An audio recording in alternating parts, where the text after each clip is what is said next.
Olá, bom dia, boa tarde, boa noite, sejam bem-vindos ao 25º episódio do Despertar do Dragão, o podcast multiplataforma de análise do livro Fogo e Sangue. Eu sou a Flávia Leão.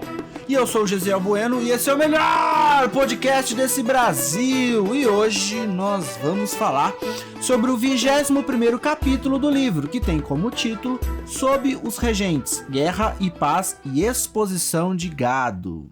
Sim, para quem não reparou, a gente está comemorando um ano de Despertar do Dragão. Parabéns para nós! Palmas! Eu mesmo faço parte do grupo que não havia reparado, mas mesmo assim, parabéns para nós! Como assim, gente? Um ano junto, Gesiel?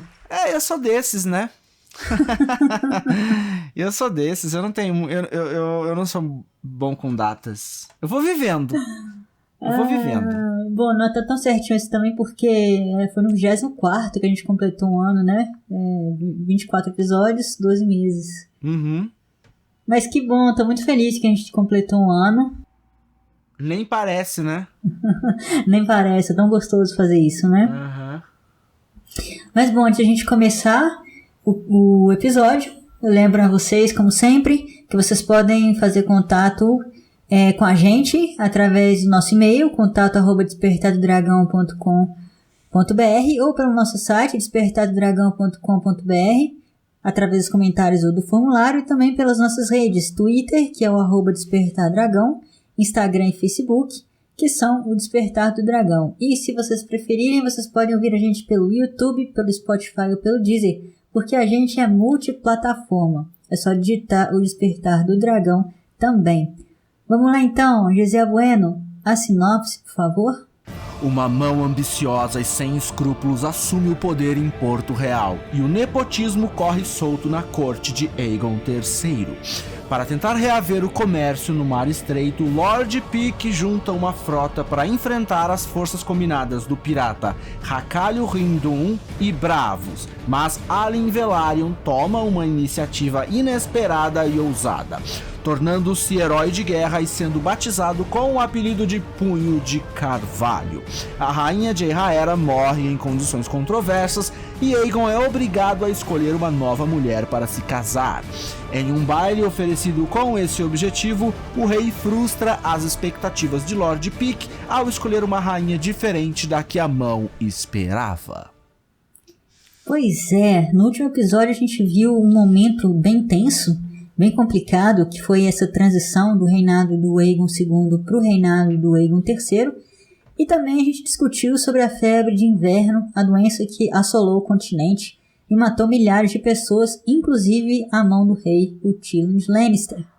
Nessa época, o rei Aegon estava com 12 anos e até então ele não tinha feito nada que não fosse comparecer aos eventos em que a presença dele era imprescindível, né? Porém, quando a febre chegou lá na Fortaleza Vermelha, ele resolveu tomar uma atitude, saiu e foi velar pelas pessoas doentes, sendo que algumas delas até melhoraram depois da visita dele.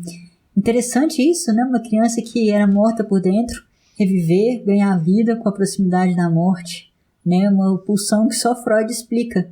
Talvez ele tenha um desejo involuntário pela morte, né? Sim, com certeza, né? Muito estranho, né? Depressão, né? Eles naquela época, né? Naquele nível de ciência, né? Não tinha esse conhecimento que nós temos hoje, né? Hoje em dia a gente consegue perceber todos esses sintomas. Mas, né? Muito trauma também, sim, né? Sim, muitos traumas, né? São sequelas deixadas pelos acontecimentos, né?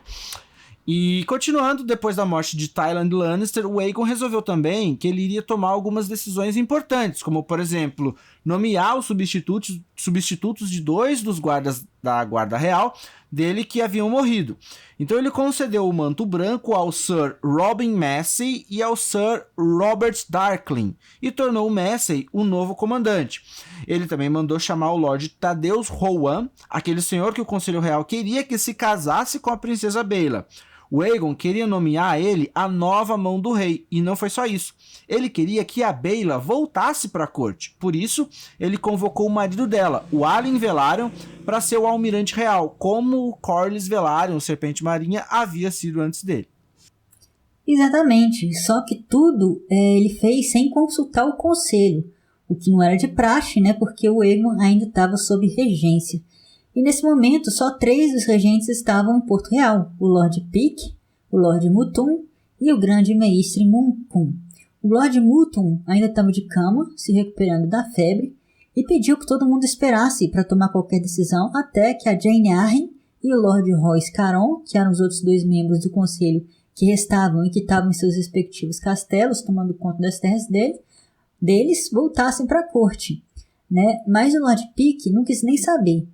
Com o apoio do grande mestre Muncum, ele passou por cima de todos esses arranjos que o rei tinha feito e desfez tudo. Para ele, abre aspas, nenhum menino de 12 anos tinha capacidade de decidir questões tão sérias sozinho, fecha aspas. E nada do que o Aegon havia decidido foi confirmado pelo Lord Pique, e ainda por cima, o homem tratou de conseguir mais poder ainda do que ele já tinha. Vocês, né, os nossos ouvintes, devem se lembrar que depois da coroação do rei, as posições de mão do rei e de protetor do território haviam sido separadas. Agora, o Lord Pique juntou tudo de novo, as duas, né, e claro, ele ocupou as duas. O rei Aegon não curtiu essa atitude e reagiu com um silêncio emburrado. Ele foi condescendente e passivo, mas ninguém sabe se ele não estava ali remoendo algum tipo de sentimento mais sombrio. Depois disso, pelo resto da minoridade dele, o garoto nunca mais participou das decisões do governo do reino e voltou para a reclusão dele, mal sendo visto fora ali da Fortaleza Vermelha, né? E muito menos fora das muralhas do castelo.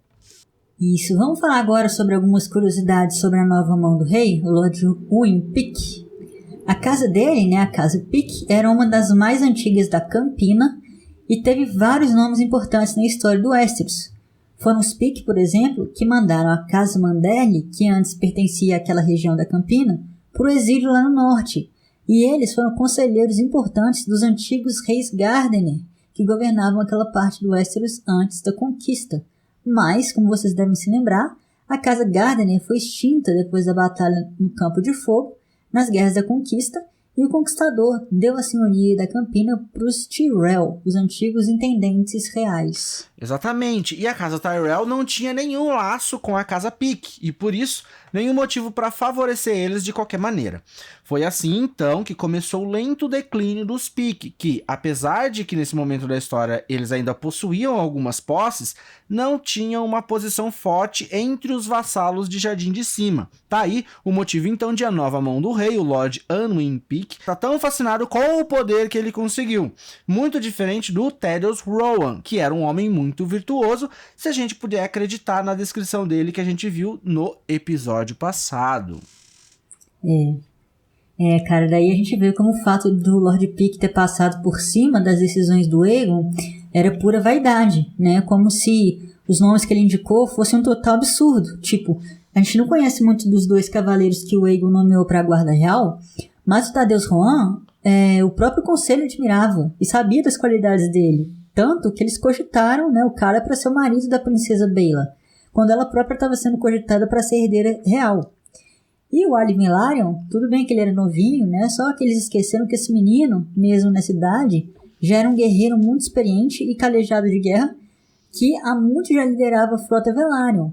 Então, eu diria, menos Lord Pique, bem menos. Realmente é uma decisão só para mostrar que tem poder, né? Ele estava fazendo uma birra, na verdade. Total. E lembrando também que o Lord Pique foi um dos mais ferrenhos apoiadores dos Verdes durante a dança, e que ele estava em Tumbleton durante aquela batalha. Ele também foi um dos ouriços sobreviventes que planejaram a morte de Ulf Branco e do Hugh Martelo. E como se para provar todo esse interesse, a parcialidade e a corrupção dele, mesmo depois da guerra e como mão, ele persuadiu o novo comandante da Guarda Real, o Marston Waters, a conceder mantos brancos para 2 parentes dele. E além disso, concedeu 500 mantos dourados da guarda da cidade para homens dele. Ele também era um homem seguro que só andava cercado por uma guarda pessoal com medo dos próprios inimigos. Por isso ele começou a trazer para a corte apoiadores e mais parentes e amigos para trabalhar com ele. Mas o cúmulo, né, dessas suas iniciativas foi despedir o Septão Eustace, o nosso cronista, para colocar outro parente dele no lugar, um septão mais novo que tinha como nome Bernard. Nossa senhora, mais prova de nepotismo impossível, né? Mas quem estava muito insatisfeito com tudo isso era o rei. O Aegon detestou todas essas pessoas que a mão nomeou e tinha um ódio particular pelo Sir Marston Waters, que tinha ajudado o Aegon II na morte da Rhaenyra e desenvolveu uma aversão muito grande pelo homem chamado Tessário, que era o comandante da guarda particular do Lord Pycelle. O Tessário era um homem nascido em Volantis e ele matou o Robb Marseille, o cara que o Aegon queria que tivesse na guarda dele. Bom, além de tudo isso que ele fez, Lord Pycelle também era um homem que se achava, né? Ele não fazia o menor esforço para tratar o Aegon como um rei, mesmo com a pouca idade dele, e ainda por cima era grosso e impaciente com o menino. Ele também fazia de tudo para cantar vantagem em cima da mão anterior, o Sr. Tyrion Lannister, dizendo que ele era muito melhor e não era aleijado e nem cego. Sacanagem, né? Um dia eu dizer exatamente essas palavras para o rei e para a corte, que o Tyrion Lannister, né, era aleijado e cego, ele puxou a espada e revelou que estava de posse da fazedura de órfãos, a espada de aço valeriano que tinha sido vista pela última vez nas mãos do ousado Jon Hoxton em Tumbleton. E o Lord Pycelle também se mostrou um homem impiedoso e carniceiro. Porque quando chegou o dia santo, que eles chamavam de o dia da festa do nosso pai no céu, em 133 depois da conquista, ele resolveu que iria esvaziar as prisões de Porto Real e as masmorras da Fortaleza Vermelha. Por isso, vários ladrões acabaram perdendo as mãos. Os estupradores foram capados e mandados para a muralha e prostitutas, essa que eu achei a mais vacilo, prostitutas sifilíticas foram mutiladas. Servos ladrões perderam os narizes e assassinos foram enforcados. Foi nesse dia que o grande mestre Orwyle também morreu, decapitado pela espada do magistrado do rei, o Sir Victor Risley. O rei Aegon assistiu a tudo isso impassível, parecendo um boneco de cera e não proferiu nenhuma palavra. Engraçado tudo isso ter acontecido no dia da festa do nosso pai no céu, né? Sendo que esse dia está mais parecido pro dia da carnificina do estranho. Mas o fato é que no meio do ano de 133 depois da conquista, toda a cidade, o castelo e o rei estavam dominados pela mão. Inclusive, um fato interessante é que o Lord Pycelle arranjou até um jeito de obrigar o Aegon a treinar com a espada. Como a gente sabe, o rei não tinha amigos, a não ser o Gaemon Cabelo Claro, aquele garoto, né, que tinha sido coroado rei durante a Lua da Loucura. E como o novo mestre de armas, o Sr. Gareth Long, não podia tocar no Aegon, ele teve a ideia de fazer do garoto, né, do Gaemon, um bode expiatório.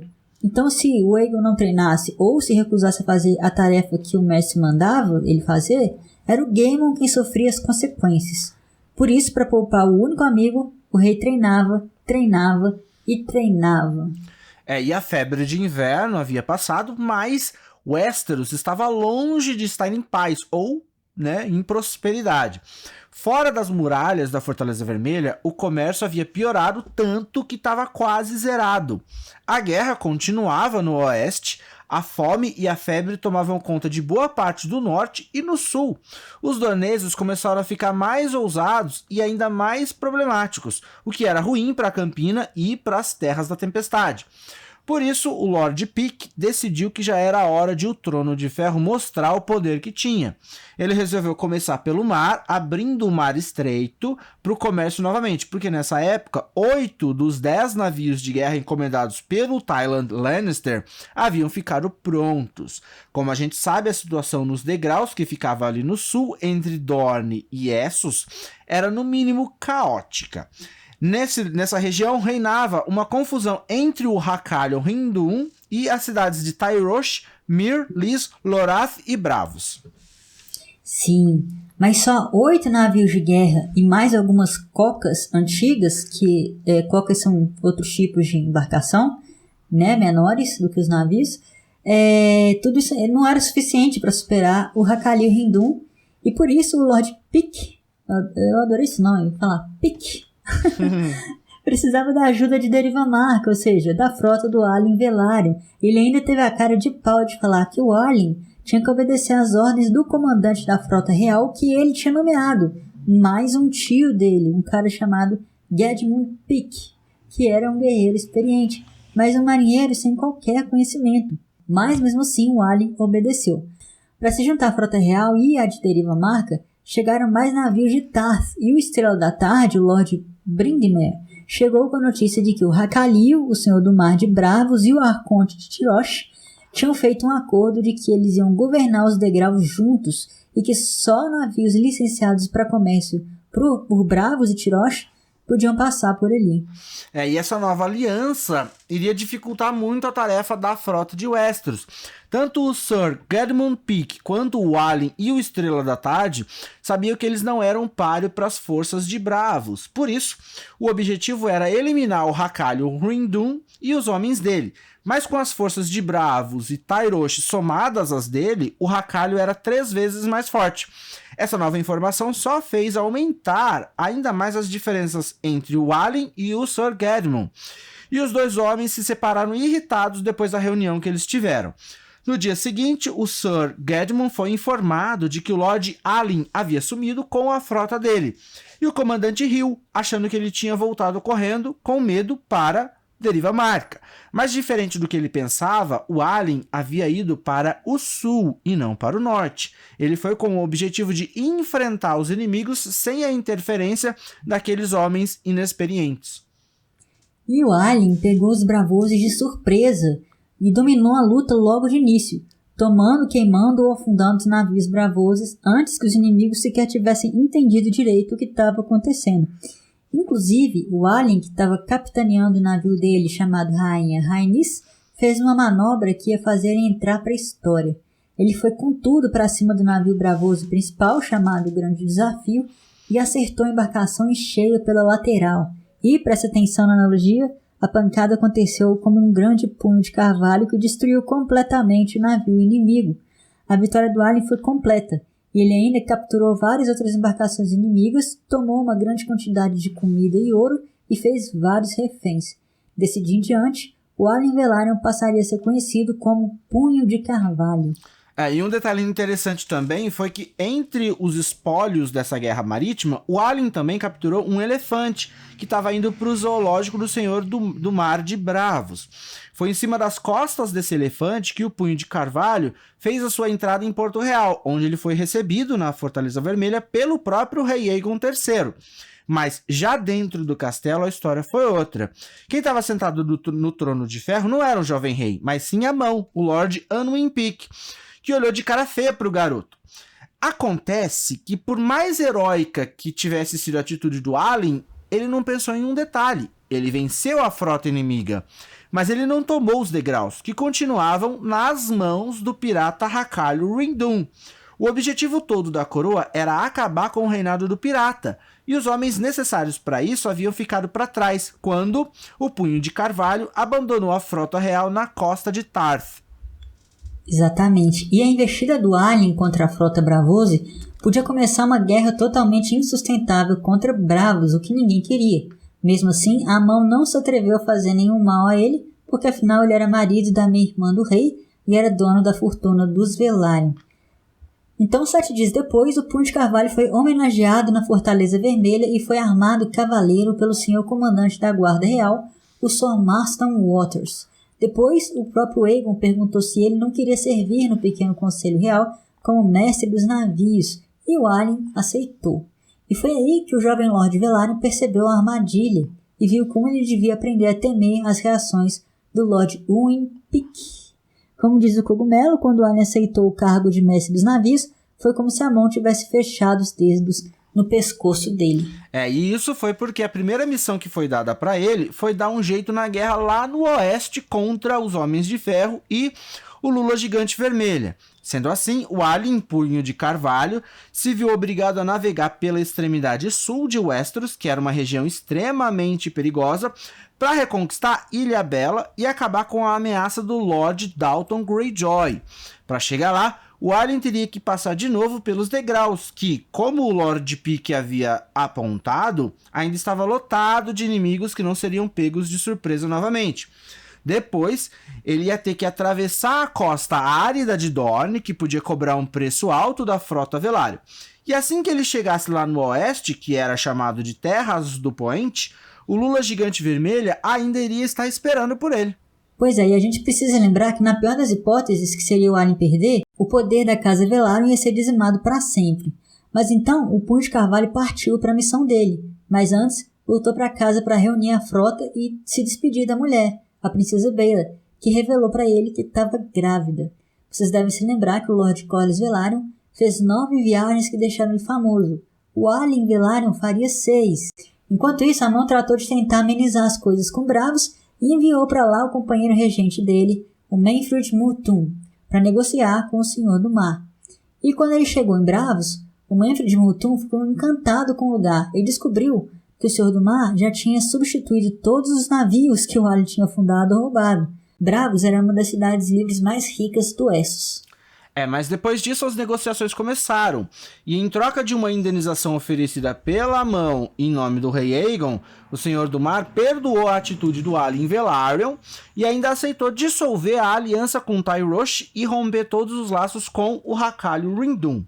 Os degraus não eram de Bravos para serem devolvidos para o Trono de Ferro pelo Senhor do Mar, mas o Senhor do Mar devolveu assim mesmo.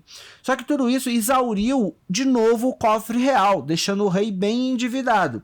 Por isso o Trono de Ferro teve que pegar um empréstimo com o Banco de Ferro de Bravos e, em consequência, o Lord Pyke teve que restabelecer alguns dos impostos do Lord Celtigar que o Tyland Lannister havia abolido, o que acabou desagradando todo mundo. E esse foi só o começo de um resto de ano muito triste, cheio de batalhas, doenças e mortes espalhadas em vários lugares do Westeros, porque a situação no norte com os selvagens e a fome, do oeste com os homens de ferro e do sul com os dorneses ainda não tinham sido resolvidas. Mas a pior tragédia aconteceu mesmo na Fortaleza Vermelha, quando a rainha de Rhaenyra Targaryen morreu aos 10 anos de idade, da mesma forma que a mãe dela, a rainha Elaena, se jogando pela janela nas estacas de ferro do fosso seco que cercava a Fortaleza de Meagon. E essa morte gerou várias especulações, assim como tinha acontecido quando a Elaena morreu, porque muitos acreditavam que a menina não tinha se jogado, mas tinha sido assassinada. Nenhuma delas se confirmou, mas todo mundo concordava que se a de Rhaenyra tivesse sido mesmo assassinada, o culpado só podia ser o Lord Owen Pyke, a mão do rei. E o motivo desse assassinato seria a preocupação que todo mundo sabia que ele tinha, que era com relação à questão da sucessão. Ele achava pouco provável que o Aegon viesse a ter filhos com a rainha de Rhaenyra. Com isso, os parentes mais próximos do rei eram as meia-irmãs gêmeas dele, as princesas Rhaena e Baela, e a mão se negava terminantemente a aceitar que uma mulher assumisse o Trono de Ferro. Ele também não queria que o filho da princesa Baela, com o Alien Punho de Carvalho, que iria nascer, se ele fosse um garoto, fosse o herdeiro real, porque ele seria o filho de uma libertina com um bastardo. Como a guarda real que ficava na porta do quarto da rainha de Rhaenyra era o Sir Mervyn Flowers, irmão bastardo da mão, olha só que ironia, né? Ia ser muito fácil pro Lord Pyke mandar ele assassinar a menina. E o Cogumelo argumentou que mesmo se ela não fosse capaz de que ele não fosse capaz de atirar de Rhaenyra pela janela, ele poderia facilmente ter dado passagem para qualquer outra pessoa que a mão tivesse mandado para realizar essa tarefa. Sim, como uma parte muito grande dos acontecimentos dessa época da história em que a gente está, o que existe é só especulação, e a gente jamais vai saber o que realmente aconteceu com a de Rhaenyra. Entretanto, o Lord Owen Pyke fez uma coisa bastante suspeita que pode ter sido a assinatura de um assassinato. Só 7 dias depois que o corpo da de Rhaenyra ter sido cremado, a mão foi visitar o rei, dizendo que já era hora de ele tirar o luto e se casar de novo. E mais ainda, ele já tinha escolhido a nova rainha. E adivinha quem seria a Felizarda? A única filha sobrevivente do Lord Pyke, é claro, a Mirielle Pyke. Quando a mão informou isso para o Aegon, o rei perguntou: "Mas e se eu não gostar dela?" Aí o Lord Pyke respondeu: "Você não precisa gostar dela. Sua graça não gosta de nabo, mas quando cozinha e prepara o nabo o senhor come, não come?" E essa analogia se espalhou. E a partir daí, a coitada da Mirielle passa a ser conhecida como Senhorita Nabo. Pois é, mas a senhorita Nabo jamais seria a rainha Nabo, porque os Lords Thaddeus Rowan e o Manfred Multum ficaram muito pistola de não terem sido consultados na questão da escolha da nova rainha. Com razão, né? Com super razão. E de várias partes do reino começaram a chegar corvos com cartas de insatisfação. A Jane Arryn do Vale, o Kermit Tully e o Ben Blackwood da Campina e até o Cregan Stark lá do Norte declararam que não curtiram nada desse arranjo aí. E com certeza existiam opções muito mais nobres em oferta do que a garota de uma casa que, como a gente viu, não era muito relevante. A Johanna Lannister, lá no Oeste, por exemplo, escreveu para Fortaleza Vermelha dizendo que ela tinha 2 filhas em idade de se casar. E os Lannister têm sempre uma posição privilegiada nessas questões, né? Porque além de eles terem sangue nobre, eles eram a família mais rica de Westeros. Mas outras casas também encheram o correio do rei com as indicações, como os Baratheon e os Manderly também. Sim. E por causa disso, o Lord Pick foi obrigado a recuar. Ele ainda queria casar a filha com o rei, mas ele tinha que fazer isso de modo mais discreto, né? Fazendo parecer que ele tinha considerado todas as opções. Por isso, ele optou por uma solução bem inusitada. Foi promover um baile para que o próprio Aegon pudesse escolher a nova rainha dele. Uma coisa bem como um conto de fadas, né? Coitadinhas dessas garotas iludidas que nem sabiam no que estavam se metendo, porque o Aegon só era príncipe encantado, ou rei no caso, né? Na aparência, tadinho. Mas ao mesmo tempo que o Lord Pick anunciava o baile, ele também mandava uma carta para Mirielle, lá em Pique Estrela, sede da casa dele, convocando a garota para a corte. A ideia era de fazer o Aegon se encantar por ela e escolher a Mirielle no baile. Enquanto a data do baile não chegava, é dito que vários acidentes começaram a acontecer com as senhoras mais prováveis de serem escolhidas, o que fez correr o boato de que o Lord Pick estava trabalhando para afastar a concorrência da própria filha.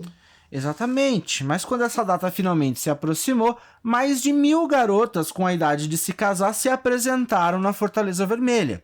Mas se elas estavam esperando um baile no sentido literal da palavra, em que o rei iria conversar com elas e dançar com elas, as garotas estavam completamente enganadas. O Aegon se apresentou vestido todo de preto e ficou sentado olhando enquanto o arauto dele ficava anunciando os nomes das meninas. Além disso, o salão estava completamente lotado e mal havia espaço para as pessoas se moverem.